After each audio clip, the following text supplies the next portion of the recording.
Buenas tardes, qué bueno que siguen con nosotros en este Día Mundial del Libro. Estamos celebrando desde la Estrategia Nacional de Lectura y acompañado con con otro número importante de instituciones contigo en la distancia, entre ellos la Secretaría de Cultura, por supuesto, y incluso estaba participando con nosotros la Secretaría de Transportes, de Comunicaciones y Transportes del Gobierno Federal, por una cancelación de un timbre justamente dedicado a Sor Juana Inés de la Cruz. Y bueno, en este sentido, quiero agradecer mucho que nos hayan invitado a participar en esta charla que vamos a tener, que se antoja muy sabrosa con Roxana Elbridge Thomas, todo lo que siempre quisiste saber de Sor Juana. Y como la charla es sobre un tema como este, que es tan interesante conocer la vida alrededor de esta mujer que fue célebre, importante y yo creo que la mujer más destacable del siglo XVII. Roxana nos va a tratar de, y yo la voy a insistir y le voy a decir, Roxana, nos tienes que decir todo lo que siempre hemos querido saber de Sor Juana, Sor Juana Inés de la Cruz, porque tiene una vida interesantísima, Sor Juana Inés de la Cruz. Pero les quiero presentar a Roxana. Ella es Roxana Elbridge Thomas, ha obtenido varios premios en poesía, ensayo y periodismo, así como las becas del FONCA de jóvenes creadores y del Sistema Nacional de Creadores en el área de poesía. Tiene publicados 8 libros de poesía y 2 de ensayo, así como innumerables artículos, ensayos y poesía en libros colectivos. Además, se ha dedicado a la actividad teatral, entre muchas otras cosas más. De hecho, aquí tengo todo un resumen impresionante de su trabajo que ella nos ha pedido no leer para obviar tiempo y mejor hablar de otra brillante mujer, porque Roxana lo es, y esta mujer de la que vamos a hablar, Sor Juana Inés de la Cruz, también lo es. Roxana, ¿cómo estás? Muchísimas gracias por estar con nosotros esta tarde. Muy bien, muy contenta de hablar de Sor Juana, que es una de mis pasiones más grandes. Y bueno, pues tú dime de qué Empecemos. empezamos a hablar. Sí, sí. Justo te decía que antes de entrar estábamos hablando del papel que jugó su mamá.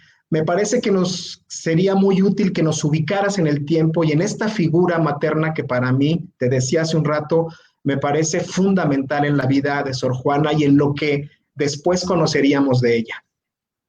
Claro que sí. En el tiempo, bueno, empezamos con el tiempo y nos vamos después a la familia, a la mamá. El tiempo es el siglo XVII en la Nueva España. Hay que tomar en cuenta que en el siglo XVII la Nueva España era un lugar extraordinario, era la Ciudad de México era la ciudad más rica del mundo, imagínate tú, era la ciudad donde se concentraba el comercio de todo el mundo. El Parián, que estaba detrás de lo que es ahorita el Zócalo, Uh -huh, uh -huh. está el Zócalo, que el Zócalo era el mercado. Si ustedes piensan que ahorita hay mucha gente en el Zócalo y que el Zócalo está hecho un mercado, no, no, no. En el siglo XVII el Zócalo era el verdadero mercado, con puestos en el suelo, con puestos ya más formales, con su techito de tejamanil y todo esto, que había multitud de incendios porque junto a los puestitos de frutas y verduras y demás estaban los puestitos de fritangas, ya se imaginarán, se encendía un poquito más el fuego, se prendía el techito de tejamanil y ardía ardía todo el mercado, en fin. En ese mercado también, háganme el favor, era de buena suerte porque estaba también la horca en el centro del Zócalo, era de buena suerte poner el puesto abajo de la horca, con o sin ahorcado, porque te daba buena suerte estar ahí. Entonces imagínense abajo del horcado ahí.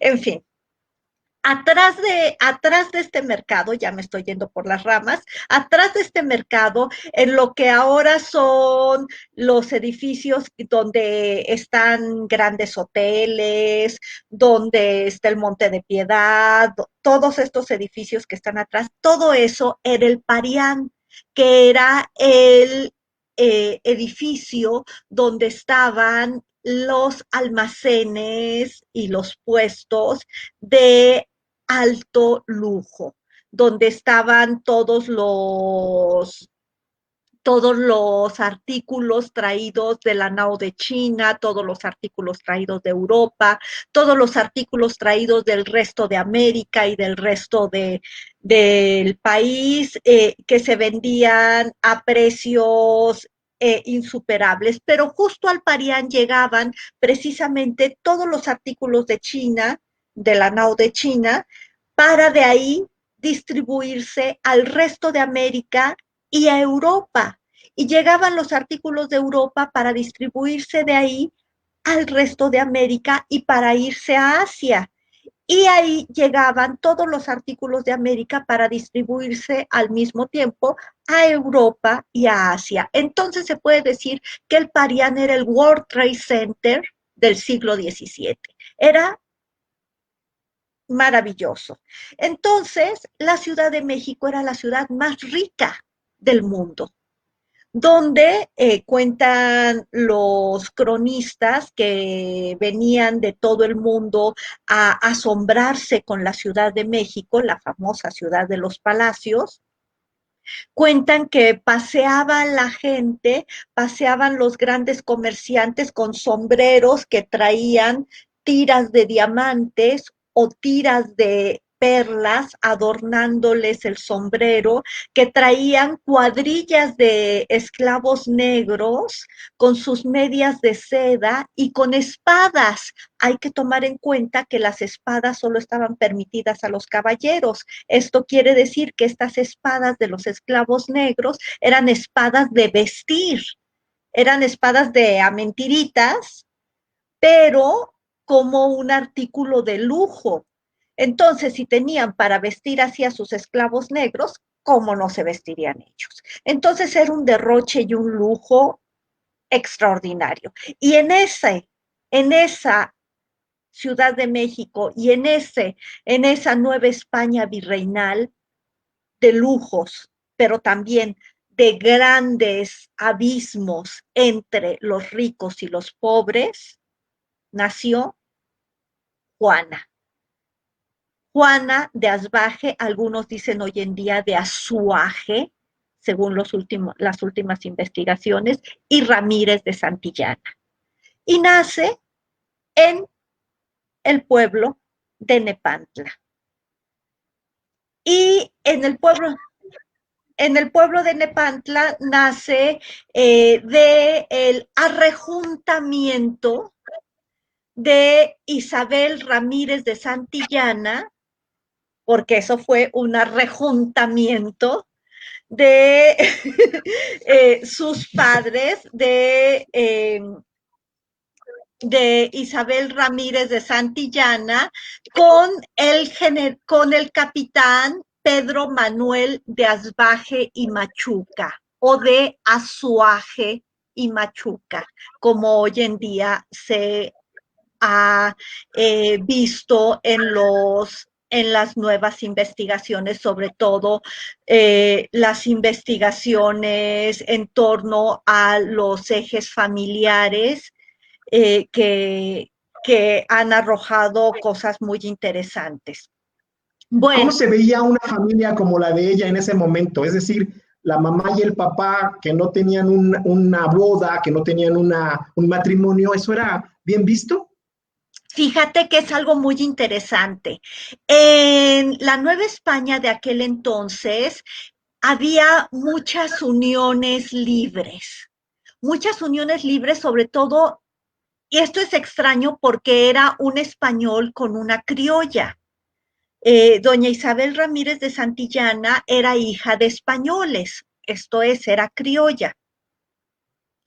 Y no se daban estas uniones libres tanto entre españoles y criollos, porque ellos sí se casaban, pero estábamos se puede decir que en provincia, en un pueblo, entre mestizos, esto es entre mestizos, digámosle mestizos, a toda la amplia gama de mezclas que se daban en la Nueva España.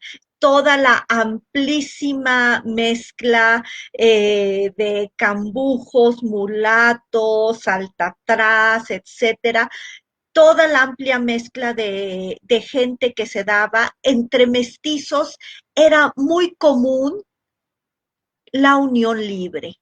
De hecho, la Iglesia Católica eh, luchaba porque se hicieran legales estas uniones libres e iba de casa en casa tratando de hacer esto. De hecho, los primeros censos que se hicieron en aquel entonces eran censos por parte de la Iglesia Católica y eran censos con con varios fines. Un fin era, bueno, pues saber cuánta gente vivía, a qué se dedicaban, etcétera, si habían comulgado en Semana Santa, etcétera, etcétera. Pero otro de los fines era precisamente legalizar estas uniones libres, para precisamente legalizar a los niños y bautizar a los niños y todo esto. Pero bueno, era una costumbre muy común en la Nueva España del siglo XVII, por decirlo de cierta manera. Y es muy interesante porque al parecer a Isabel Ramírez de Santillán eso lo tenía sin problemas. Eso no le importaba. Y esto es lo más interesante y lo más importante. Ella pues vio al capitán don Pedro de Asbaje o de Azuaje y dijo, este señor me gusta. Bueno, no este señor, este jovencito, porque los dos eran jovencitos. Este. Y no fue el único, y no fue No, el no fue único, el ¿no? único. Dijo, este chamaco me gusta. Y con él procreó 3 hijas, Josefa, María y Juana. Juana, nuestra Juana, fue la más pequeña. Eh, Después, cuando las niñas eran pequeñas, cuando Juana tenía alrededor de 3 años, 3, 4 añitos, se separó de Pedro. No sabemos si lo corrió, si Pedro dijo voy por unos cigarros y ya no regresó. No sabemos cómo estuvo el asunto. Lo que sucedió fue que al muy poco tiempo, ella ya estaba otra vez arrejuntada con alguien con quien sí duró todo el resto de su vida, que fue don Diego Ruiz Lozano, con ¿Se quien casó? no se casó, solo se arrejuntó y con él tuvo otros 3 hijos, 2 niños y una niña, los medios hermanos de Juana, con quien ella tuvo también muy buena relación, aunque ahorita vamos a ver, bueno, un poco más adelante el chisme se pone bueno, vamos a ver qué pasó con uno de sus medios hermanos. ¿Y qué Uy, pasó? Sí, sí, sí. Bueno, pues el asunto es que esta actitud de Isabel es una actitud de libertad que transmitió a sus hijas. Es una actitud extraordinaria de libertad, de libre albedrío, porque han de saber que la familia Ramírez de Santillana, don Pedro, el padre de doña Isabel, tenía 2 haciendas, la hacienda de Panuaya y la hacienda de Nepantla. Él no se podía hacer cargo de las 2 haciendas, están muy cerquita, realmente están muy cerquita, en coche haces 10, 15 minutos, pero a caballo ya no es tanto, ¿verdad? A claro, claro. caballo ya están lejitos. Y entonces don Pedro, el abuelo de Juana, se quedó en la hacienda de Panuaya, que hoy en día está ahí de pie, reconstruida, muy bella, aunque en medio de un centro de diversiones ahí, medio, bueno, en fin, ya, ¿para qué digo? Sí, está Eh, horrible, la verdad. sí, bueno, pero la hacienda está bonita. Bueno, Lo dije yo, lo dije yo.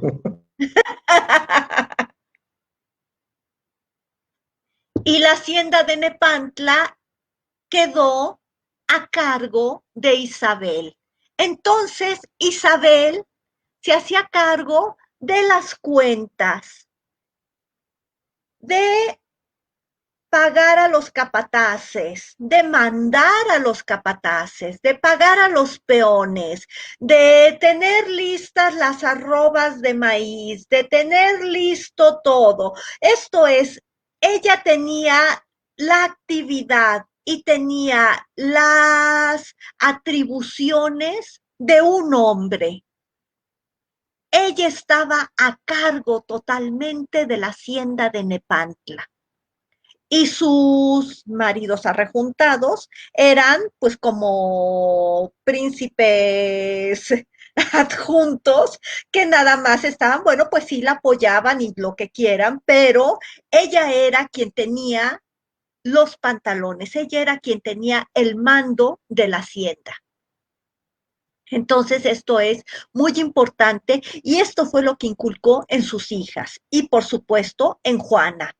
Este ser una mujer al mando, este ser una mujer que sabía de cuentas, este ser una mujer que mandaba los peones, este ser una mujer que tenía libre albedrío para decidir a quién le vendía y a quién no le vendía las cargas, etcétera, y a quién le compraba y a quién no le compraba los arrestos para el campo, etcétera. ¿Y qué hacía con los burros No y es con las vacas? gratuito, no es gratuito entonces, ¿no?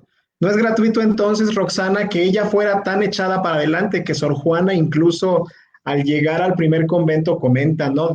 Ya nos hablarás tú más adelante de eso, decidiera correr el rumor de que había una niña muy inteligente en el convento, ¿no? Cuando recién llega. Sí, sí. Entonces, pues de ahí viene, si lo va a heredar de alguien es de doña Isabel y todas las mujeres Ramírez de Santillana van a ser mujeres hechas pa'lante, van a ser estas mujeres fuertes, con decisión, incluso María Ramírez de Santillana, la tía, que es con quien llega a la Ciudad de México, eh, es también una mujer fundamental en su vida, junto con Juan Mata, pero de eso vamos a hablar más adelante, ya me estoy adelantando mucho. El asunto es, nace Juana, es la más pequeña de las hijas de este primer, digamos, digámosle matrimonio, por decirle de alguna manera, de este primer arrejuntamiento de Isabel, Esta primera de unión esta libre, primera ¿no? unión libre de Isabel,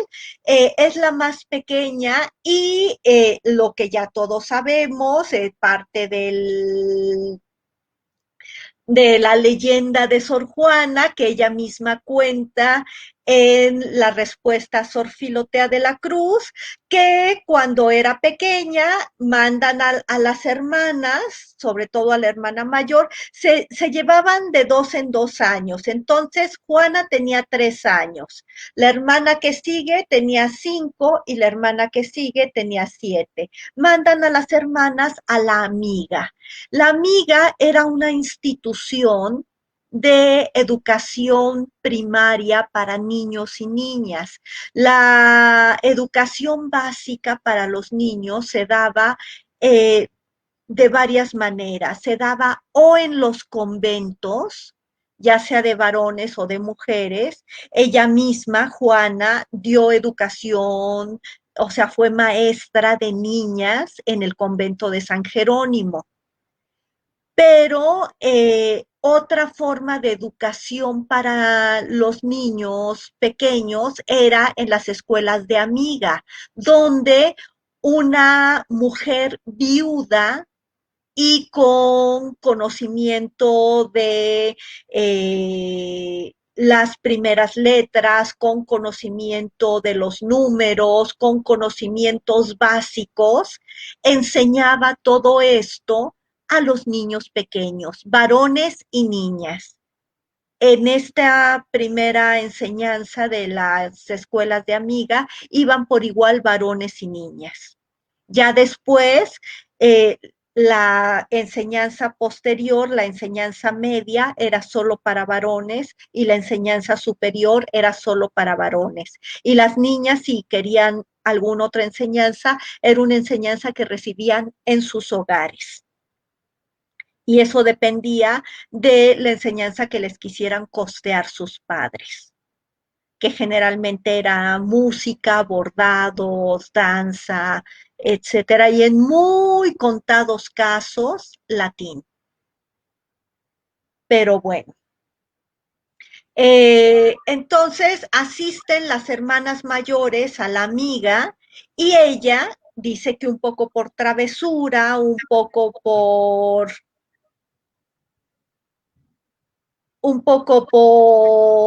juego, sigue a las hermanas y lo que sucede es que empieza a aprender a leer y escribir. Y eso va a ser fundamental para ella, porque desde ese primer momento aprende más rápido que las hermanas y a los 3 añitos ya sabe leer y escribir. Posteriormente, sucede esta unión de su madre con Diego Ruiz Lozano y mandan a las 3 hermanas mayores con los abuelos a la hacienda de Panoaya. Claro. Y en la hacienda de Panoaya, Juana descubre una maravilla, la biblioteca del abuelo. Entonces, bueno, pues ahí se da vuelo leyendo la biblioteca del abuelo, menos unos libros que no entendía, los libros que estaban en latín. Y ella pues quería aprender latín. Quería aprender latín precisamente para comprender esos libros. Y pues no podía.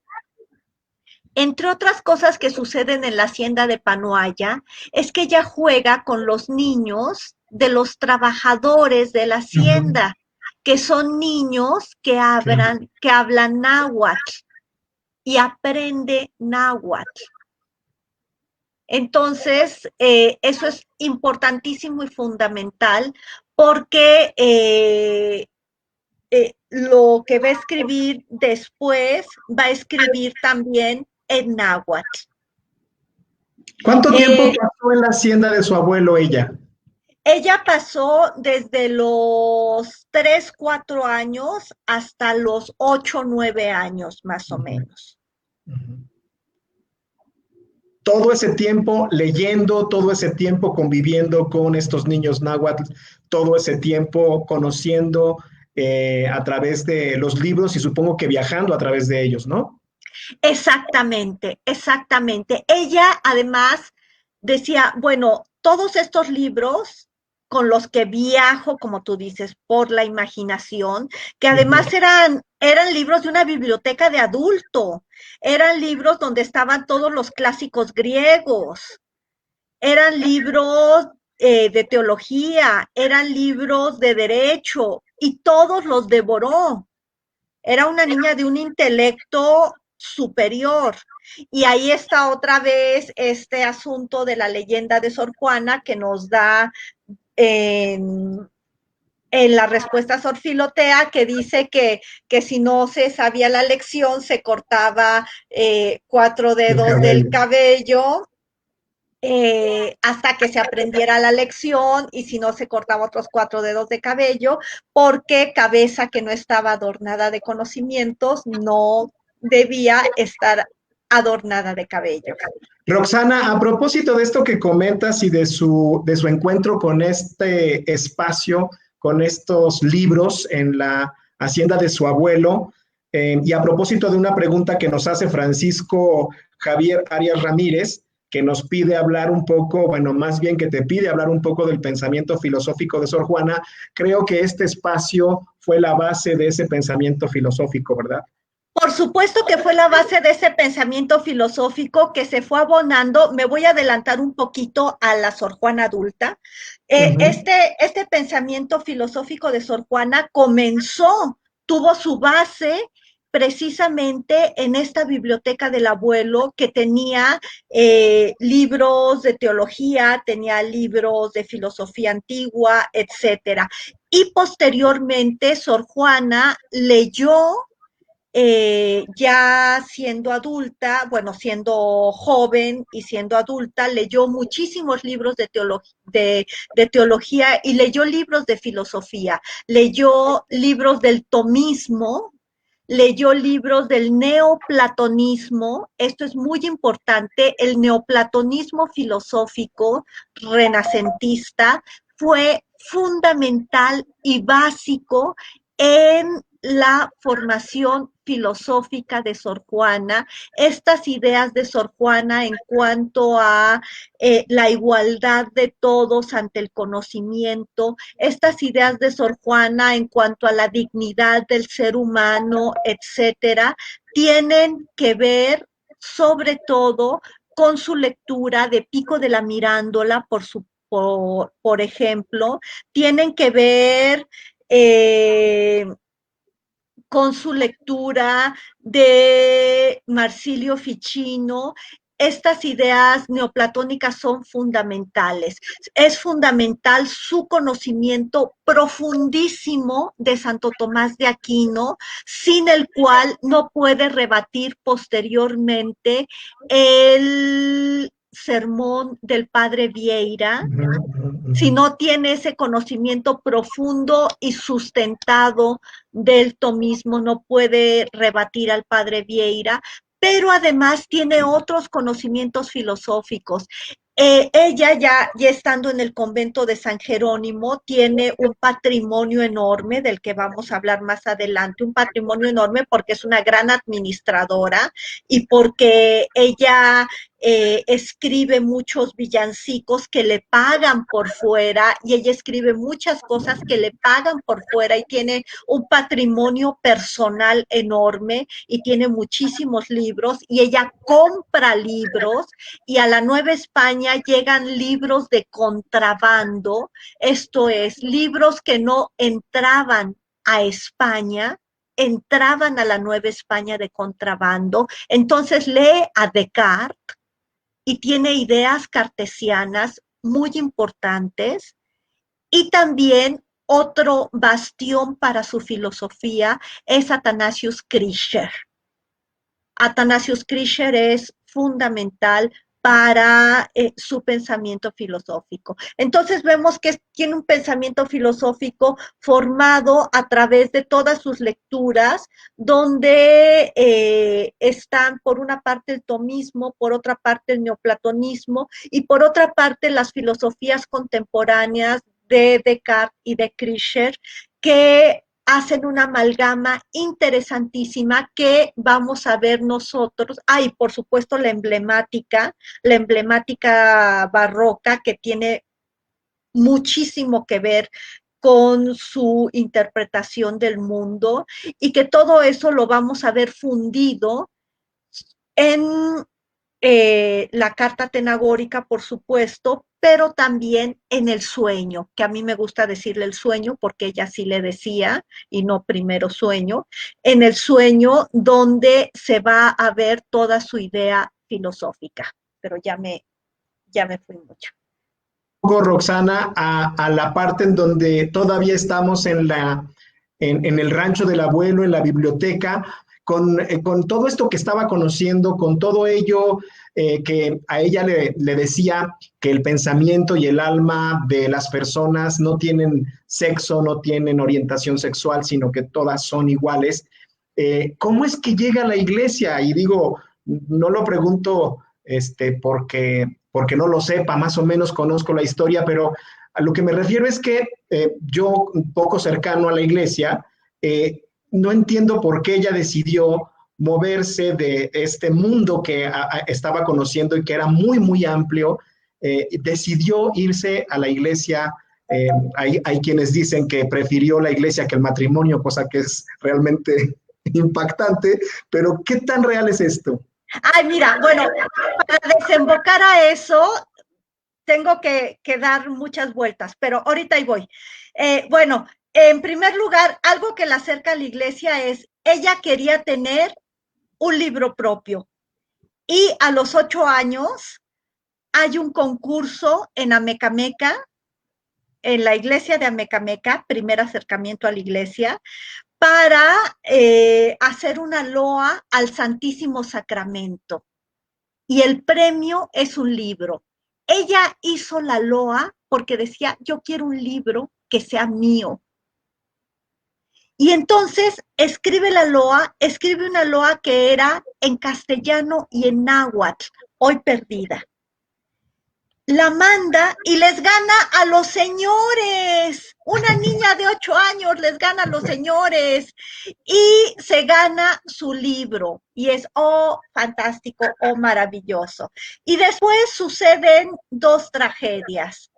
¿Te acuerdas que te dije del medio hermano? Se muere el medio hermano y se muere el abuelo. Y entonces la quieren alejar a ella, tan sensible, de estas tragedias en Nepantla y en Panuaya, y la mandan, y además la ven tan ávida de conocimiento y tan ávida de latín y tan ávida de todo esto, la mandan, y ahí vamos camino a la iglesia, la mandan con su tía, María Ramírez de Santillana, que está casada con Juan de Mata. Juan de Mata es un señor que tiene muy fuertes vínculos con el Palacio Virreinal. Entonces son una familia rica de la capital. Y ahí la mandan con su tía. Llega, es una niña, al parecer, según todo lo que nos cuentan de aquel entonces, al parecer no solo es inteligente, es encantadora, sabe ser encantadora y además es bonita. Entonces se gana a todo mundo y se gana a los Mata, porque ella había llegado como la pariente pobre arrimada. Y de ser la pariente pobre arrimada que había llegado a ayudar en la casa, se va ganando a los Mata de tal manera que hasta le pagan sus lecciones de latín. Con estas famosas lecciones de latín, con el bachiller Olivas, Martín de Olivas, que aprende en 20 lecciones. 20 lecciones que son alrededor de un semestre, lo que les llevaba 2 años a los que estudiaban en la universidad. Entonces, fíjense ustedes cómo es una chica listísima. Aprende esto, pasa con los Mata alrededor de entre 5 y 8 años, no se sabe exactamente, hasta que en 1564 llegan a la Nueva España los nuevos virreyes. Cada vez que llegaban nuevos virreyes, la virreina pedía que las familias más importantes mandaran jovencitos y jovencitas para su corte. Y era un honor formar parte de la corte virreinal. No crean ustedes, no creas tú, Diego, que formar parte de la corte virreinal era estar ahí así nada más haciéndole al bobo al lado de los virreyes. No, formar parte de la corte virreinal era ir a aprender, era ir a formarse. Les daban clases de pintura, de música, de latín, de matemáticas, de astronomía. Los principales maestros de la universidad. Y por la tarde había tertulias con los principales sabios de la ciudad.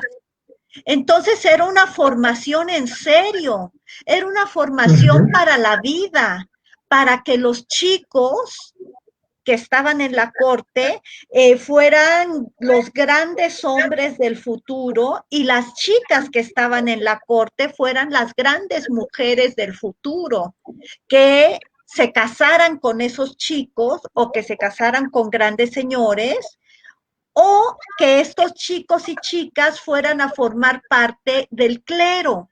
el clero que era un clero ilustrado. Y ahí fue a dar Juana. Pero ya tenía ella la posibilidad, en términos de estatus social, de poder llegar por esta familia que tú nos decías, por la familia Mata. Por la familia Mata, fíjate que por las conexiones de la familia Mata pudo entrar, pero a ella le hicieron un examen, como a todos. Le hicieron un examen con el cual quedaron encantados.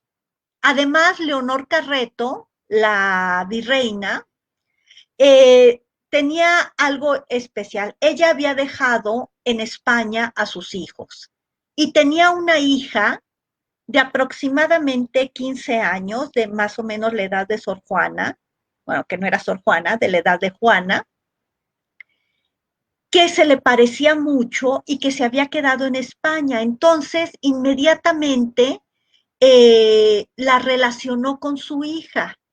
Y además era esta muchacha inteligente, culta, con don del habla, encantadora, que se la ganó de inmediato y de inmediato se convirtió en la muy querida de la virreina. Fue una relación materno-filial muy interesante con Leonor Carreto, con esta primera virreina.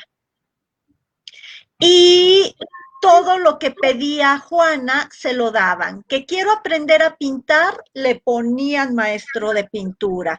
Que quiero aprender matemáticas, le ponían maestro de matemáticas. Que quiero aprender, ándele pues. Todo lo que quería aprender y además ahí comenzó a escribir sus primeros textos. Y pues estos primeros textos eran puestos a consideración de las tertulias y en estas tertulias iban los principales sabios de la universidad y los principales sabios del virreinato. A propósito de libros, Can de Patrón, bueno, nos están siguiendo ya muchas personas, quiero comentarte, Roxana, pero a propósito de libros, Can de Patrón pregunta que en qué momento escribe Primero Sueño y llegaremos en algún momento justo a eso, porque nos está narrando, digamos, por tiempos, por épocas, paso a paso, la vida de Sor Juana Inés de la Cruz, nuestra invitada Roxana Elbridge Thomas. Continúa, por favor, solamente quería comentarte que ya tenemos mucha gente escuchándote. Ay, pues qué bueno para precisamente hacernos todos fans de Sor Juana. Y bueno, estando en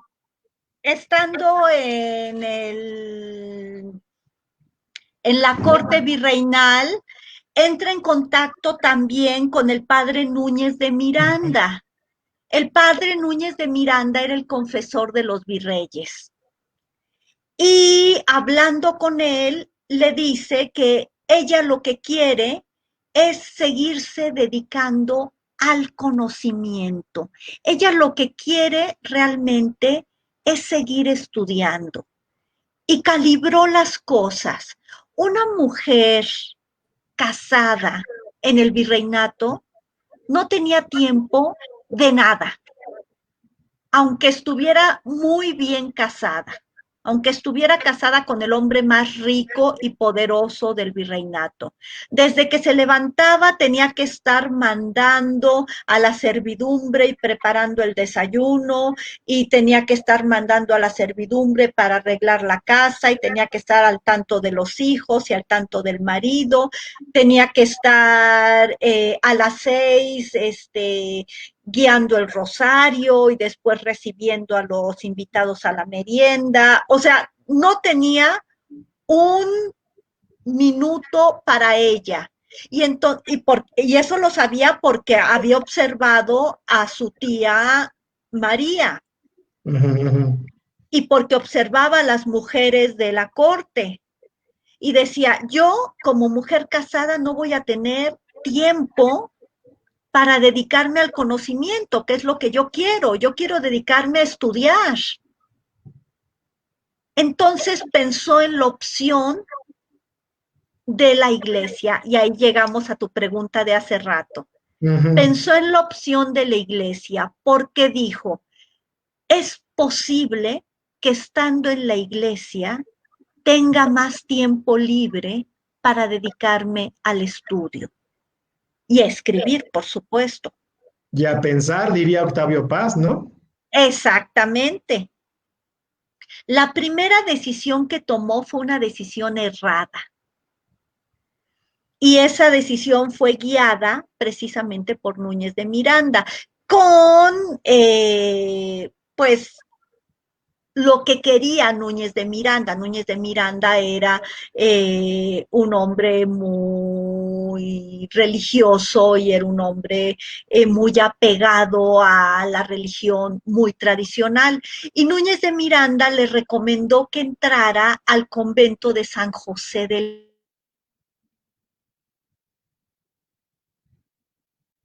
Carmen. Con, y ahí, por supuesto, que no tuvo ni medio segundo para nada, porque era una regla de muchísimo trabajo y de muchísimo sacrificio, donde tenía que rezar las 7 horas canónicas, que apenas terminaba una hora, ya tenía que estar sirviendo a los pobres, y apenas terminaba otra hora, ya tenía que estar en el refectorio, y apenas terminaba otra hora, ya tenía que estar sirviendo a los enfermos, y así, a tal grado se desgastó que no duró ni 3 meses en el convento y se enfermó terriblemente. Y las monjas se asustaron tanto que dijeron, se nos va a morir la muy querida de la virreina. La sacamos y se la mandamos. Y se fue del convento, salió del convento para regresar a la corte virreinal. Ujú. Ella seguía con esta idea, ella dijo, no voy a seguir en la corte virreinal, no pienso casarme, yo estoy firme con la idea de entrar a un convento. Pero ¿qué pasó? El dinero de su familia, que era una familia más o menos, pero no era una familia riquísima, ya se había ido en la dote para entrar a San José del Carmen. Necesitaba una dote nueva para entrar a otro convento. Se puso a investigar qué convento le convenía, que fuera un convento relajado, donde pudiera dedicarse a lo que ella quería.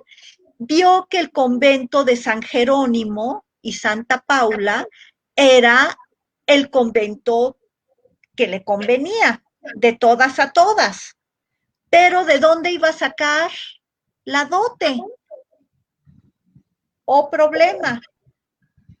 Y ahí entró la virreina. Porque no era La, cualquier convento, no era un convento, digamos, en términos del primero al que había entrado y eran distintos, eran incluso de estatus y distintos, ¿no? exactamente, el convento de San Jerónimo era un convento de niñas ricas. Ujú. Era un convento que además pedía una dote muchísimo más elevada que el primero. ¿Y de dónde lo iba a sacar? Resulta que le buscaron un padrino. Y este padrino fue don Pedro Velázquez de la Cadena, el encargado de Hacienda y Guerra del virreinato, el segundo hombre más poderoso después del virrey. ¿Cómo la ven? Entonces, ¿Cómo, pues cómo, así, cómo te imaginas tú que lo convencen? ¿Por la inteligencia, por la forma en la que ella se movía socialmente? Me refiero, por supuesto, a Juana. Es ya esta actitud que tenía la que logra, la que ayuda a que un hombre como él, tan poderoso, pueda ayudarla. Juana ya era muy conocida en la corte, era muy conocida por todos los poderosos del virreinato, y la virreina solo tuvo que pedirle a don Pedro Velázquez de la Cadena si quería ser el padrino de Juana. Y don Pedro aceptó felizmente. Y así fue como Juana entró al convento de San Jerónimo, que era un convento relajado, era un convento donde podían elegir la hora canónica que quisieran rezar. ¡Ah, qué distinto! Ahí no tenían que estar porque las horas canónicas son la de las 6 de la mañana, la de las 9 de la mañana, la de las 12 del día, que es el Ángelus matutino, la de las 3 de la tarde, la de las 6 de la tarde, que es el Ángelus vespertino, la de las 9 de la noche y la de las 12 de la noche. Y después vuelve a empezar a las 6 de la mañana, etcétera, etcétera. Imagínate toda la vida rezando, bueno, que eran cantadas, toda la vida cantando la misa. Entonces aquí ya podías elegir cuál querías, ya no vivían ya no comían en el refectorio todas juntas, sino cada una podía tener su propia celda donde les hacían de comer, ya no dormían todas juntas en un dormitorio, sino que cada una podía tener su propia celda con sus comodidades propias. El convento de San Jerónimo no es, no sé si ustedes conocen el claustro de Sor Juana, el claustro grande es un claustro, es una construcción de finales del siglo XVIII. No es como era en el siglo XVII cuando vivía Sor Juana. En el siglo XVII eran una serie de casitas de 2 pisos que estaban unidas por callecitas, plazoletas, fuentes, era como una pequeña ciudad. Eran, se puede decir que sus departamentos de soltera. Tenía tiempo para pensar, ¿no? Estaba sola, digamos. Tenía tiempo para pensar, las mismas monjas, algunas tenían perritos, gatitos, tenían animalitos de compañía, y ellas mismas, las monjitas de San Jerónimo, se dedicaban al oficio de pensar. Juana no fue la única, hubo monjitas botánicas, monjitas astrónomas, que hoy en día están olvidadas, pero de 2 monjas botánicas de San Jerónimo, en sus investigaciones se basó Linneo para hacer parte de sus investigaciones, en 2 monjitas de San Jerónimo de la época de Sor Juana. Entonces, o sea que el espacio también contribuyó, evidentemente, y el ambiente que tenía. El espacio y el ambiente, por supuesto, que era un ambiente y un espacio propicio a la investigación, propicio al pensamiento. Su celda era una celda maravillosa, que ya la quisiéramos todos. Es la habitación propia de la que hablaba Virginia Woolf. Era en la planta baja estaban el baño, la cocina, las habitaciones de sus esclavas y de sus sirvientas, que tenía 2 esclavas y 2 sirvientas.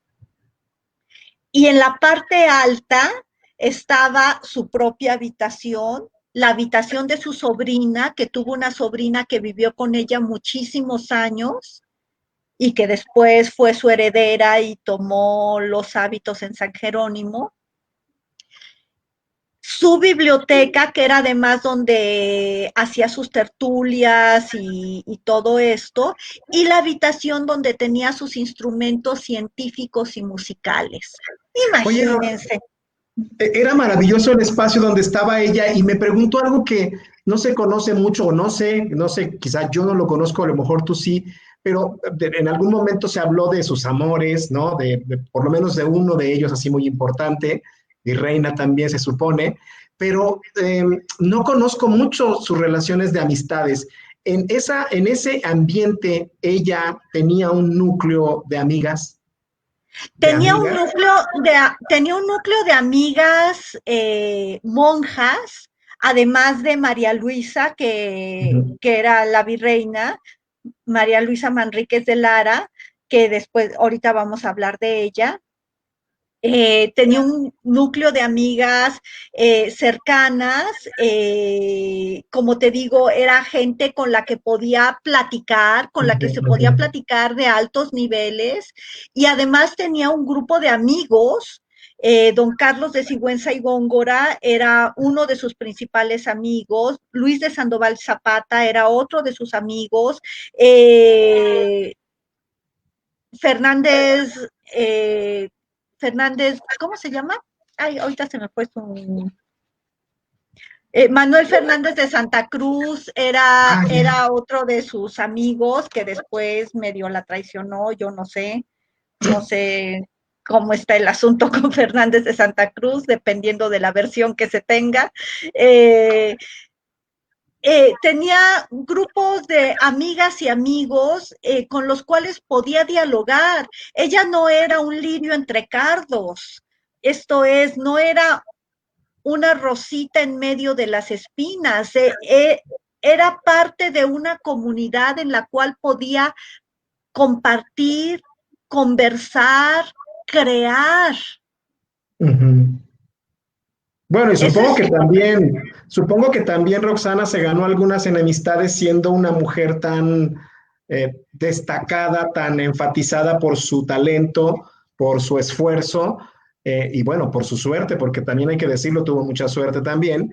Era una mujer que también causaba cierto escozor entre las mujeres de su época, supongo, ¿no?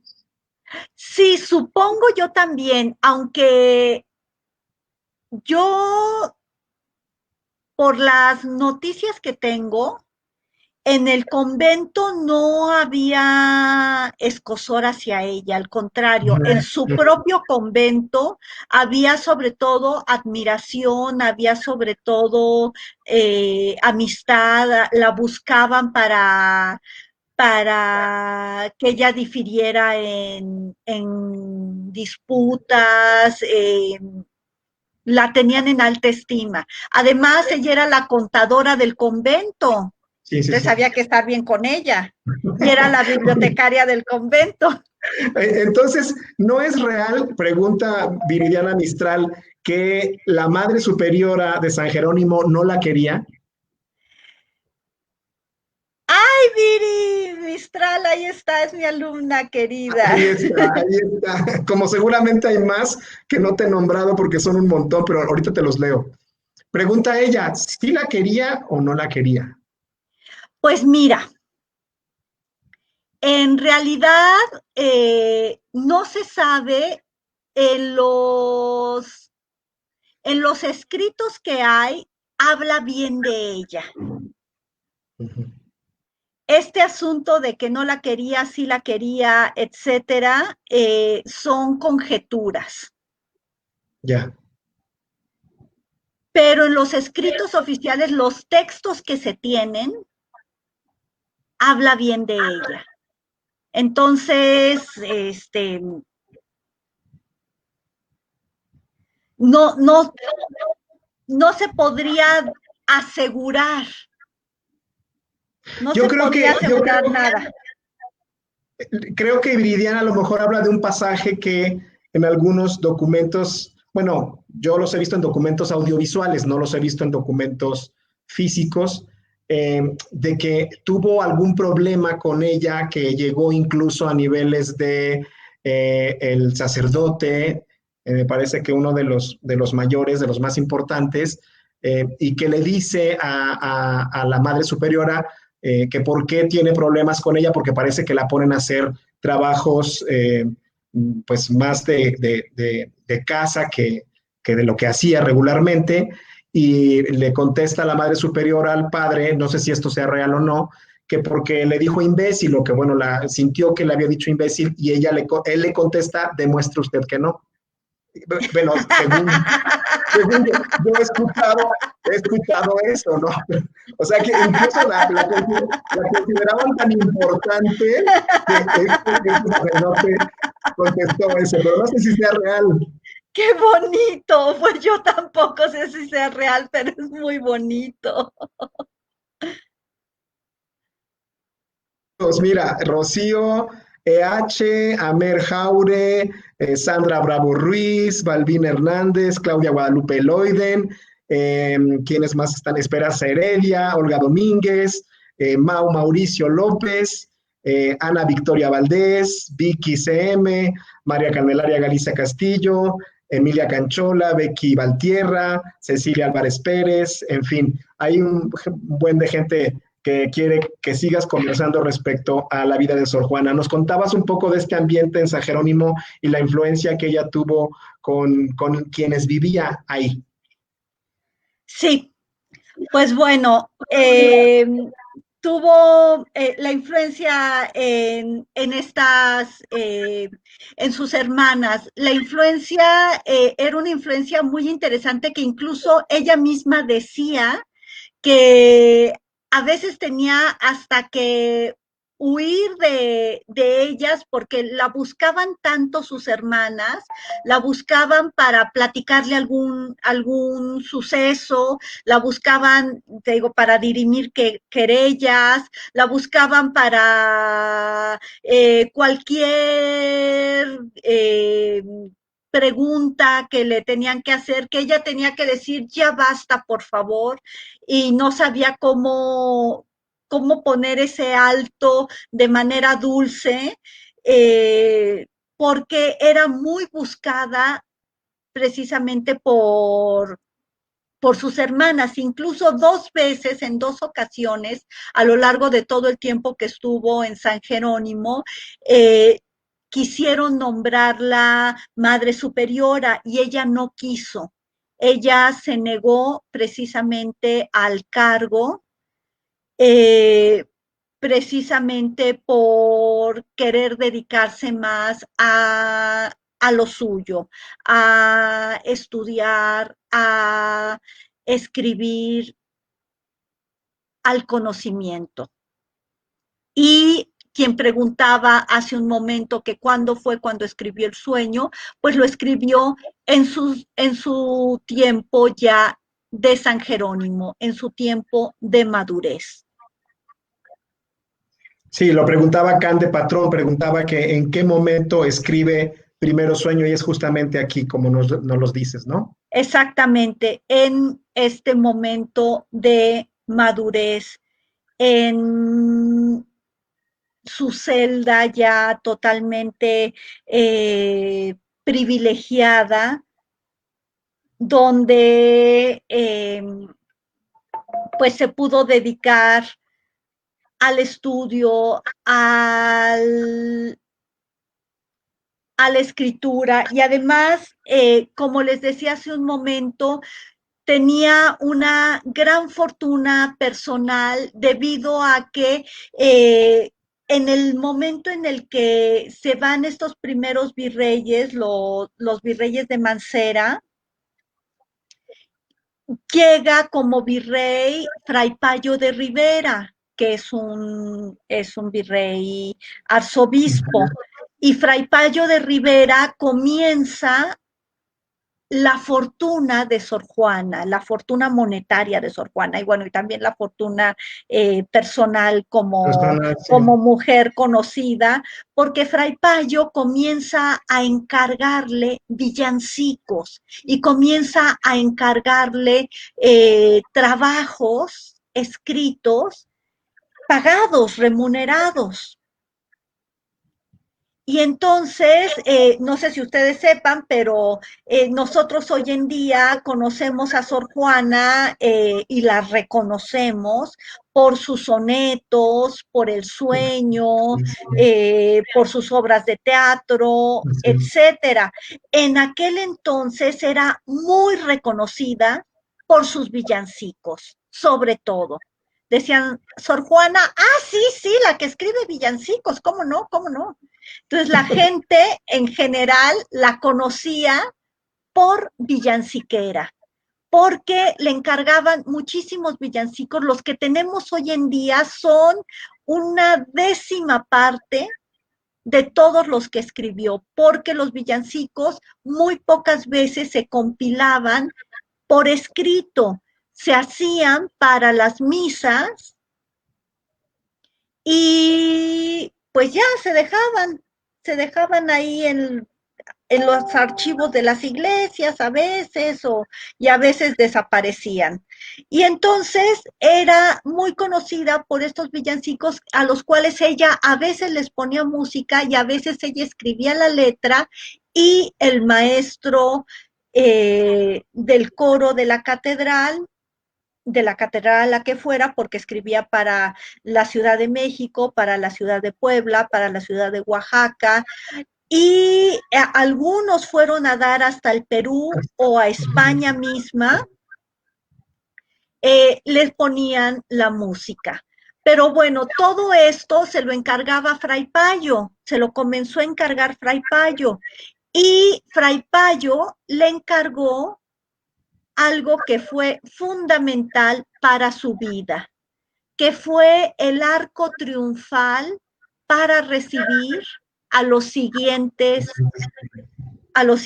virreyes, que fue el arco triunfal para recibir al virrey de la Laguna, al marqués de la Laguna.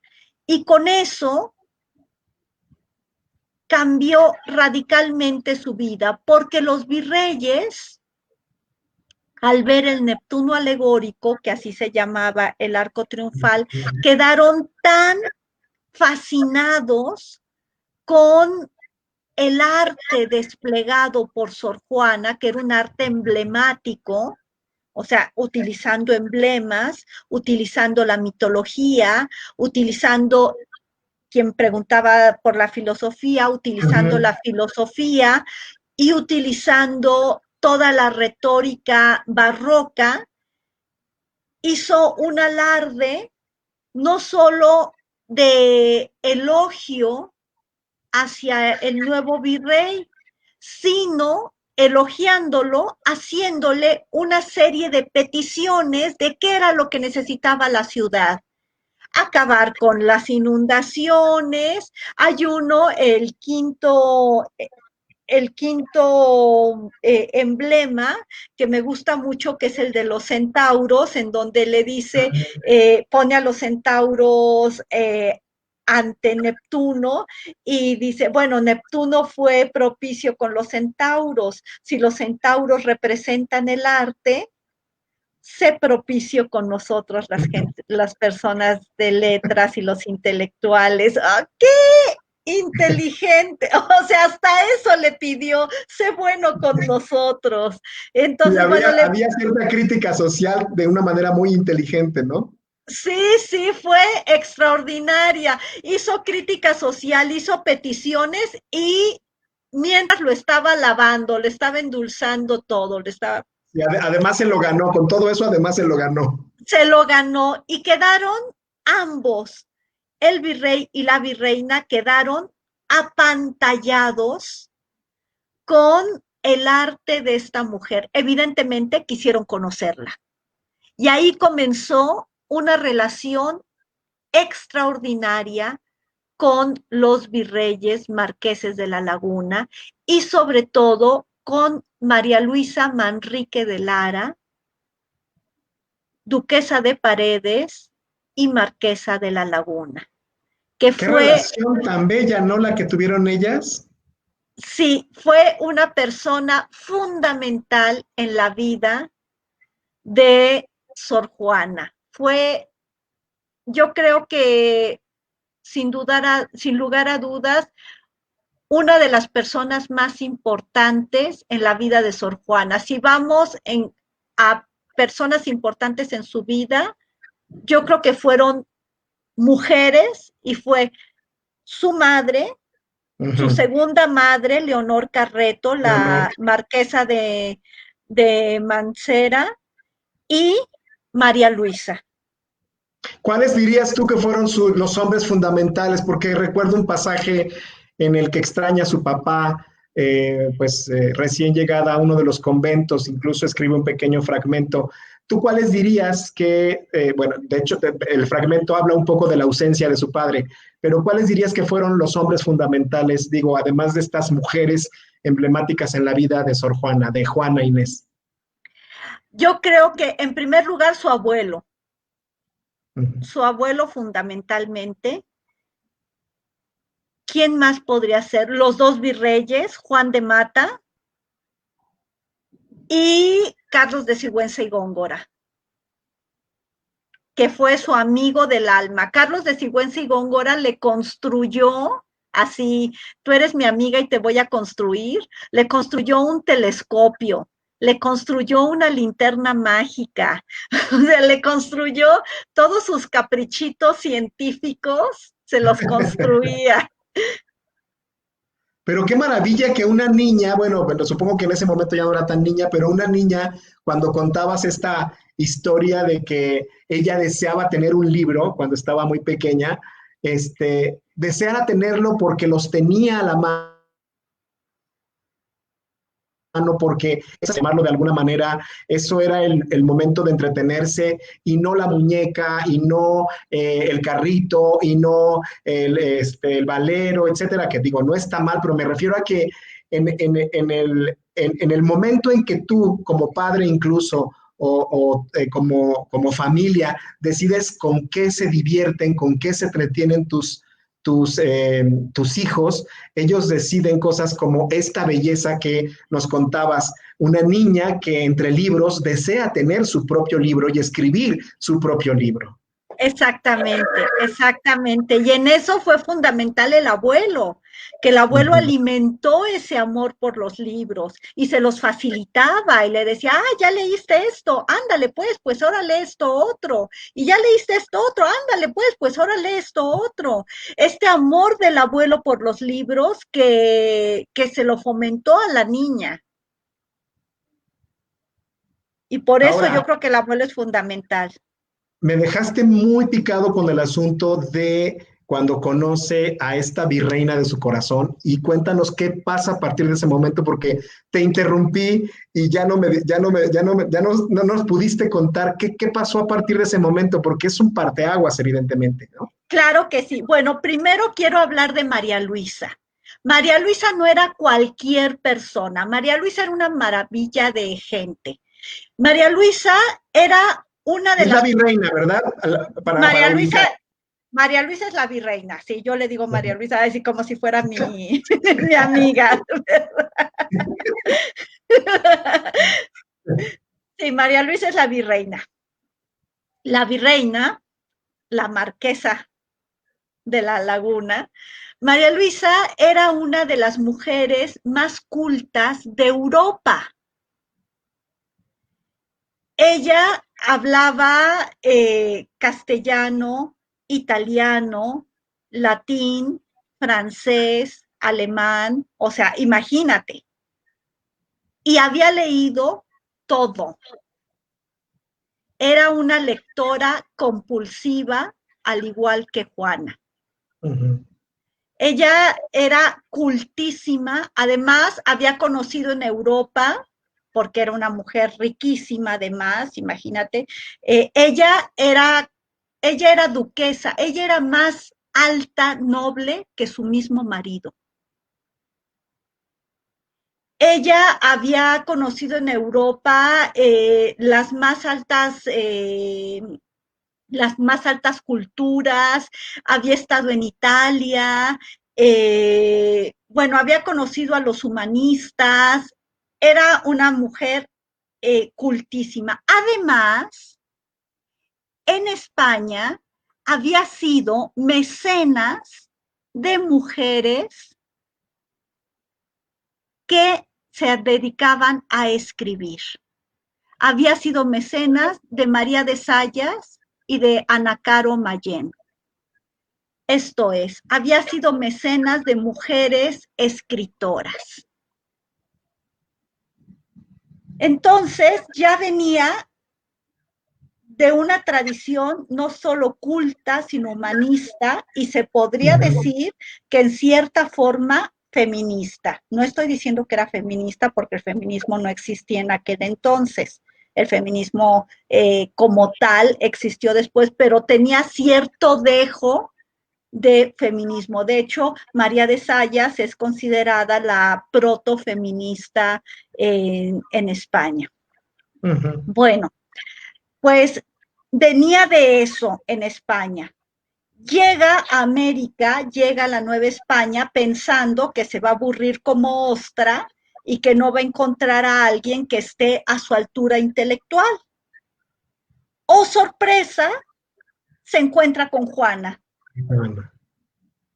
Y oh, sorpresa, se encuentra con alguien con quien puede dialogar, con quien puede discutir, con quien puede amar las mismas cosas.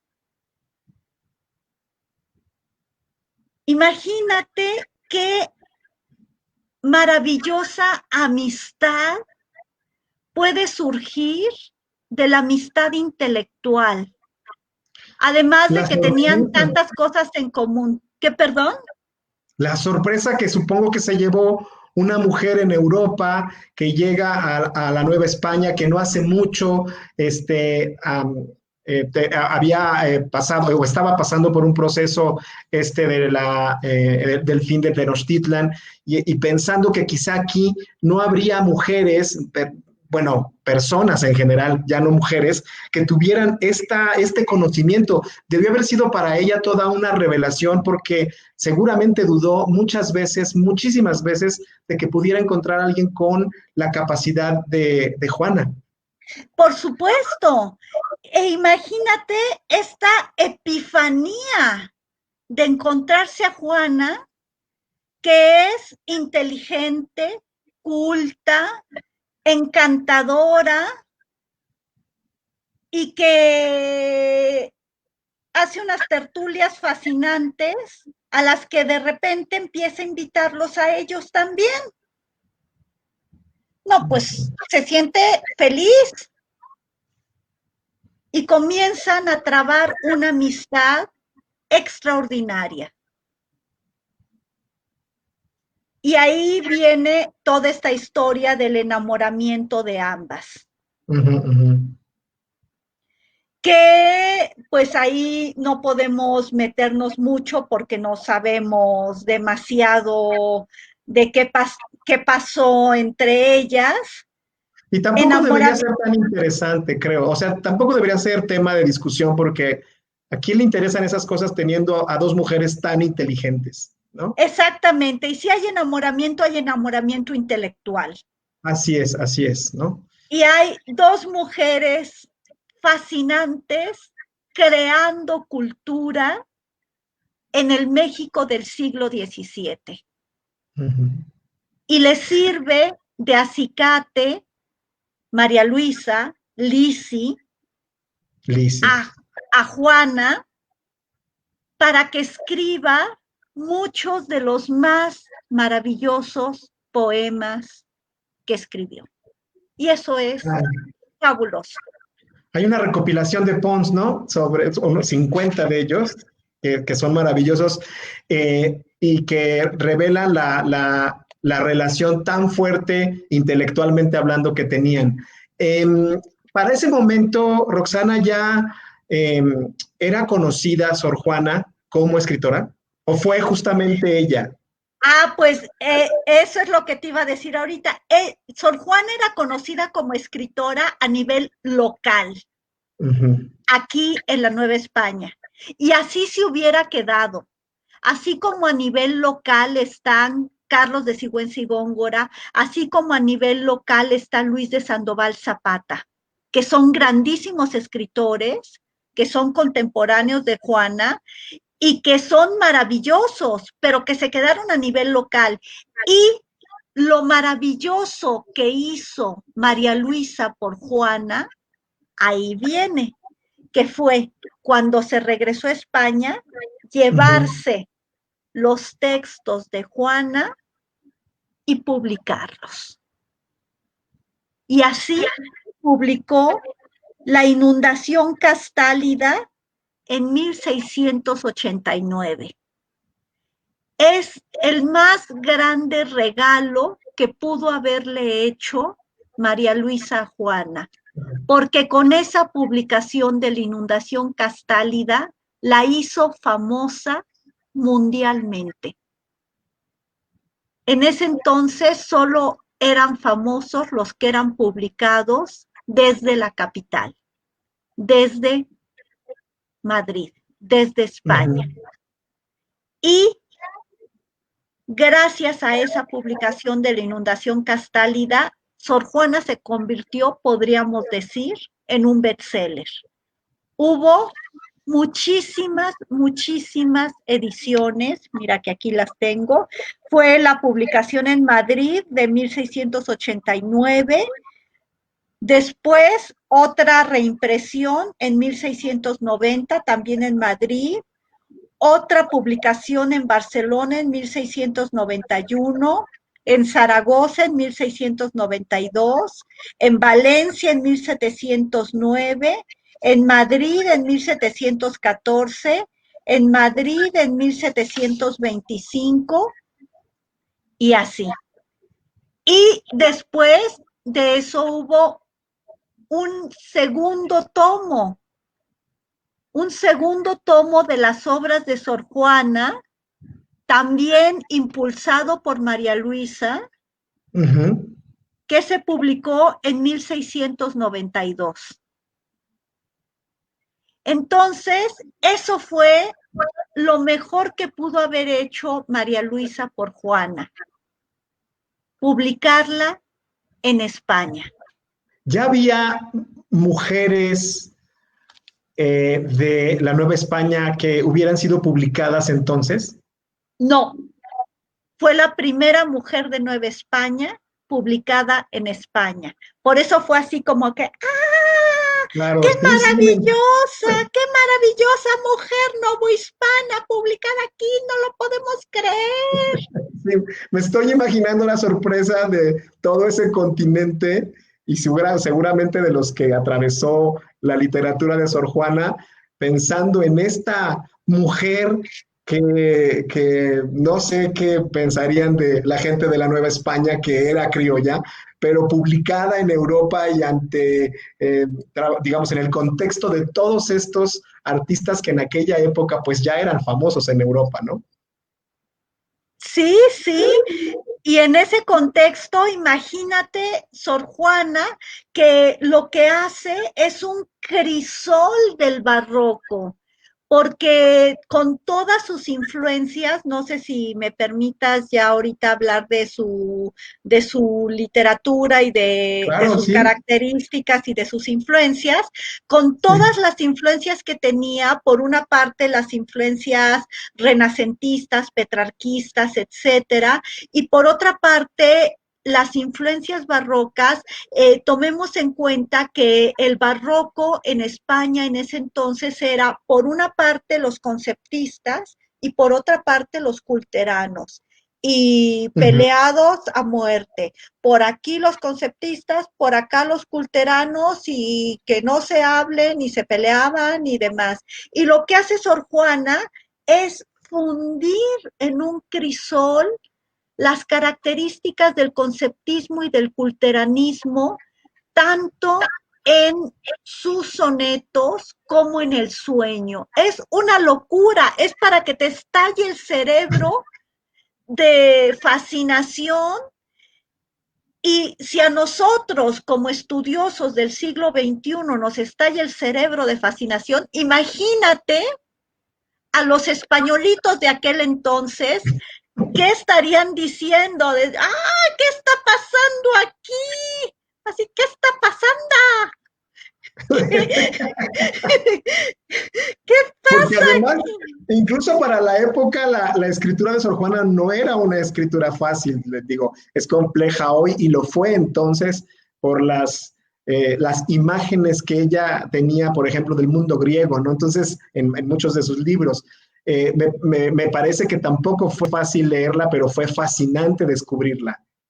Exactamente, exactamente. Y todo este asunto del mundo griego le venía por una parte de sus influencias neoplatónicas. y de sus influencias renacentistas, pero por otra parte le venía de este culteranismo muy bien asimilado, tan bien asimilado que cuando lo regurgita, crea cosas extraordinarias, crea cosas fantásticas, porque este asunto mitológico que, por ejemplo, en Góngora es absolutamente inentendible para algunos, que a Góngora le decían, por una parte, el rey de las sombras y el rey de la luminosidad, el rey de la luminosidad por sus letrillas satíricas y el rey de las sombras por toda su producción culterana, en donde no se entendía nada realmente, por ejemplo, en las soledades, que uno dice, ¿qué pasa aquí? Tienes que ir desgranando verso por verso y dices, ya desgrané 2 párrafos completos y estos 2 párrafos completos lo único que está haciendo es llevarme a referencias mitológicas y referencias mitológicas y más referencias mitológicas para decirme, estábamos en abril. Dices, ay, por favor, Góngora, ya no me hagas pensar tanto. Mientras que Sor Juana lo hace de una manera muy inteligente porque hace esto combinado con el conceptismo. Esto es, da las referencias mitológicas, pero las da con un sentido y con una alimentación intelectual. Es maravilloso, pero no sé si ya me estoy yendo muy hacia otros lados. Pues si quieres abordar más el tema sobre sus influencias, estamos en tiempo porque, aunque no lo creas, llevamos casi 1 hora y media platicando. ¡Ay, qué barbaridad! Entonces yo creo que en un ratito ya vamos a terminar. Entonces, si quieres abundar en su literatura como para ir concluyendo, pues te lo vamos a agradecer muchísimo. Claro que sí. Mira, voy a hablar primero de una primerísima influencia, que es la influencia petrarquista y la influencia renacentista, que es la de Garcilaso, que es una influencia maravillosa que hace que tenga poemas prístinos, fabulosos, en los cuales tiene esta conciencia de a quién está hablando, esta conciencia de la amada o el amado, desde un punto de vista de la retórica del amor desde Marsilio Ficino. Es que me llevaría muchísimo tiempo hablar de esto, pero esta retórica del amor renacentista, esta retórica que sale de los ojos, el amor, para insertarse en el alma del otro y desde el alma del otro regresar hacia los ojos del amante. Y esta retórica del llanto en la cual salen los humores desde el corazón, que es donde estaba el alma para ellos, salen los humores, llegan a los ojos y precisamente como no encuentran hacia dónde ir, al contacto con el aire, se convierten en lágrimas. Es una belleza. ¡Qué maravilla! ¡Qué belleza! Y esta retórica es extraordinaria, pero no sé si quieras que terminemos. Sí, yo quisiera terminar con algo de lo que tú tienes preparado, y habías preparado algo, ¿no? Para concluir. Con leer un sonetito para quedar con buen sabor de boca, precisamente hablando de la retórica del llanto. Déjame sí, antes sí, de que termines, hacerte una última pregunta como para redondear claro en su vida. la importancia de esta mujer en el siglo XVII y si te parece que fue una de las grandes, y yo diría que quizá la primera luchadora por los derechos de las mujeres en este país. Y después de esta pregunta nos vamos con el soneto. ¿Cómo Claro ves que tú, sí. Roxana Elbridge Thomas, poeta también, mujer brillante de este 2021, la figura de Juana, de Juana Inés, en ese momento, en este espacio tan complicado, en un espacio dedicado a los hombres, en el que las mujeres tenían muy pocas oportunidades, y después de todo lo que nos has narrado, de toda su vida, de las influencias de estas mujeres maravillosas, incluida su mamá, de estos hombres, ¿por qué no también decirlo? ¿Cómo ves la figura hoy de Juana Inés? Bueno, es una figura que nos inspira muchísimo a todas y yo quisiera que a todos también. Es una figura que nos inspira desde el punto de vista de que ella quería, y esto ya no llegamos hasta allá, ella quería cuando escribe la respuesta Sorfilotea, ella quería el conocimiento y el estudio, sobre todo el alcanzar el conocimiento para todos, para todas y todos. Ella quería que el conocimiento fuera un bien universal y en esto está muy cercana a lo que hablábamos de Pico de la Mirándola. Eh, ella quiere el conocimiento para todos y todos implica las mujeres. Hay que recordar que en aquel entonces el conocimiento superior, lo que te decía hace un momento, el conocimiento de la educación media y la educación superior era un conocimiento dedicado a los varones nada más. Ella quería que fuera para todos y el ser para todos nos implicaba a las mujeres. Entonces, este querer el conocimiento para todos, para todas. Este querer que todas tengamos la capacidad y la libertad de conocer, de estudiar, de escribir, es una inspiración maravillosa que debemos tomar muy en cuenta las mujeres y los hombres del siglo XXI. Es una mujer extraordinaria. Y tan vigente, ¿no? Parece que hubieran cambiado mucho las cosas para las mujeres de entonces, del siglo XVII a la fecha, y hay cosas que son increíbles de ver todavía hoy cuando abres un periódico, cuando prendes la televisión y ves noticias y ves con la facilidad con la que desaparecen mujeres, con la que matan mujeres, e incluso Exactamente. con la poca participación que, bueno, hoy ha ido creciendo un poco, pero la poca participación que todavía las mujeres tienen en algunos ámbitos de la vida pública. Entonces, leer a Sor Juana en este momento parece leerla en su tiempo, incluso digo, debe haber diferencias abismales, pero muchos de los sentimientos que personalmente yo tengo parecen ser los sentimientos que Sor Juana tenía entonces. Sí, tienes toda la razón, tienes toda la razón. Pues ahora sí compártenos el soneto que nos querías compartir para El soneto, finalizar y ahorita te leo algunos de los mensajitos. ok, en que satisface un recelo con la retórica del llanto. Esta tarde, mi bien, cuando te hablaba, como en tu rostro y tus acciones vía que con palabras no te persuadía, que el corazón me vieses deseaba, y amor, que mis intentos ayudaba, venció lo que imposible parecía, pues entre el llanto que el dolor vertía, el corazón deshecho destilaba. Baste ya de rigores, mi bien, baste.